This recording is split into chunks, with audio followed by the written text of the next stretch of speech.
So Dashrath was the king of Ayodhya, and he was getting old, and he thought that the time had come to hand over the empire.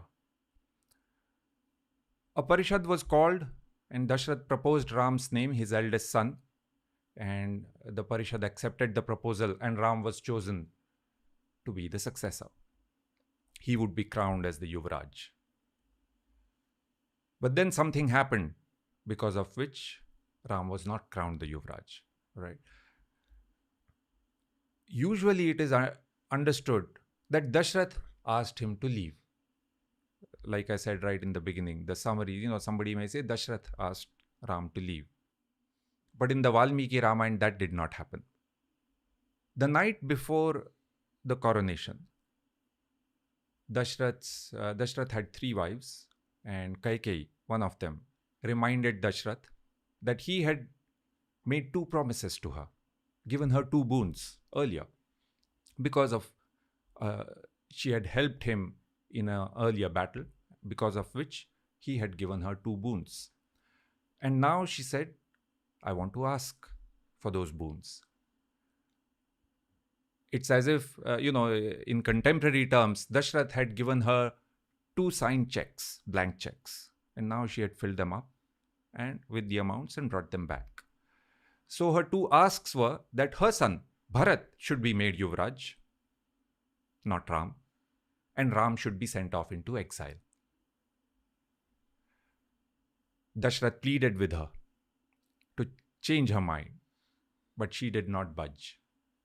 The next morning, the day Ram was supposed to be coronated, he came to see her, touched their feet.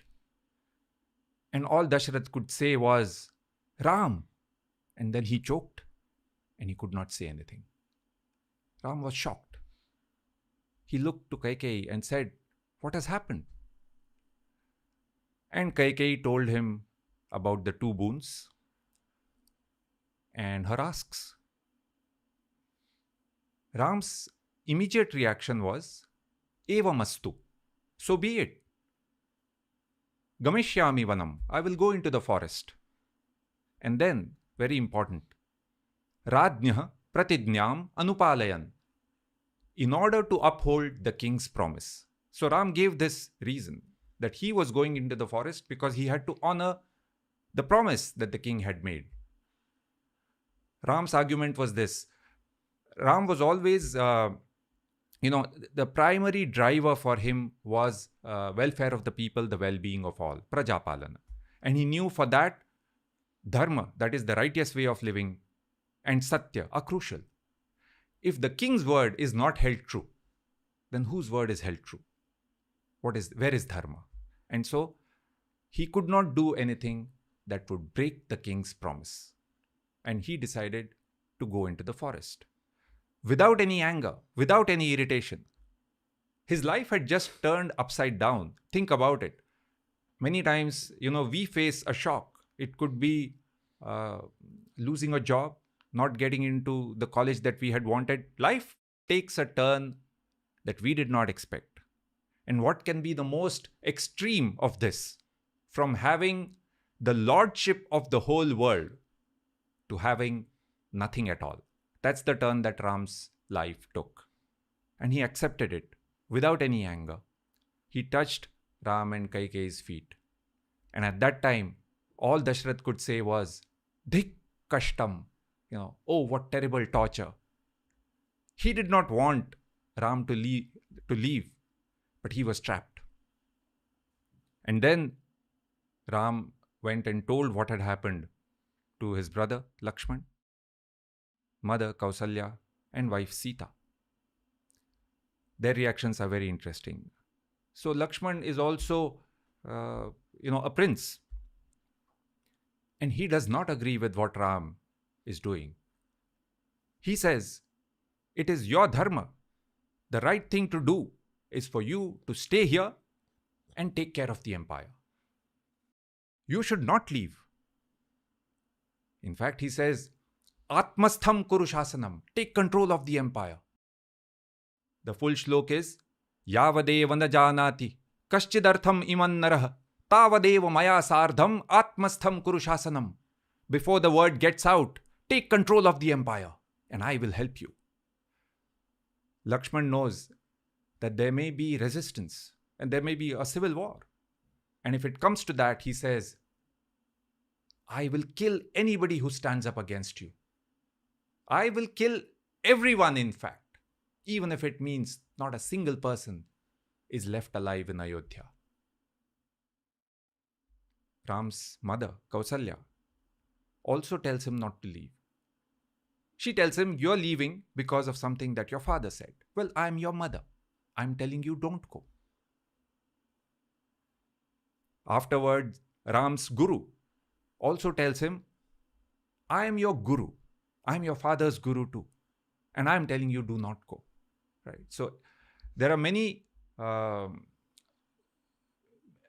very people close to Ram who are advising not to go. But he continues to say that I cannot do anything which will break the king's promise. And therefore, even if it means, Ram had done nothing wrong in this, right? He was the rightful successor. Still, he continued to hold that he had to go. Now, the only person who did not make an argument that Ram should not go was Sita, his wife. And Sita also knew, Valmiki says that she knew the right thing to do. She always followed it. Dharmajna, dharmacharini. Her only argument was that if the demand, whatever was demanded of Ram, automatically applied to her because they were married. And so she had to go as well into the forest. That was her ask. A lot of interesting, learnings or takeaways for even our times. I spoke about if life takes a difficult turn, how are you able to face it? Sometimes we are let down by people close to us. Could be a colleague, friend, family. Here Ram was let down by his stepmother. And by the way, he just called her mother. So imagine being let down by someone you call mother. Even then, how do you react to the situation?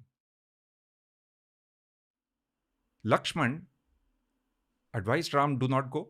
But when Ram said, I have to go, Lakshman said, I will come with you.